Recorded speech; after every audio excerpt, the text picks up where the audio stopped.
आषाढी एकादशी निमित्त शिर्डीत साई भक्तांची मोठी गर्दी।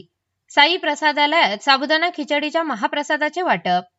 शिर्डी प्रतिनिधी राजेंद्र दुनबळे। श्री साईबाबा संस्थान विश्वस्त व्यवस्था शिर्डीच्या वतीने आषाढी एकादशीचा स्थानिक उत्सव भक्तिमय वातावरणात साजरा करण्यात येत आहे। आषाढी एकादशीच्या निमित्ताने श्री साईबाबांच्या दर्शनासाठी राज्यासह देशभरातून हजारो भाविक शिर्डीत दाखल झाले असून मंदिर परिसरात दिवसभर भक्तांची मोठी गर्दी पाहायला मिळत आहे। उत्सवानिमित्त श्री साई प्रसादालयात भाविकांसाठी साबुदाणा खिचडीचा महाप्रसाद तयार करण्यात आला असून उपवास करणाऱ्या भाविकांना तो प्रसाद स्वरूपात वाटप करण्यात येत आहे। महाप्रसादाचा लाभ घेण्यासाठी भाविकांनी मोठी गर्दी केली असून संस्थांतर्फे त्यासाठी उत्कृष्ट नियोजन करण्यात आले आहे। आषाढी एकादशीच्या पावन पर्वानिमित्त शिर्डी नगरी भक्तिमय वातावरणाने भारावून गेली असून साई नामाच्या गजरात भाविक श्री साईबाबांचे दर्शन घेत आहे। दर्शन, आरती आणि महाप्रसादाचा लाभ घेत भाविकांनी आषाढी एकादशीचा उत्सव उत्साहात साजरा केला।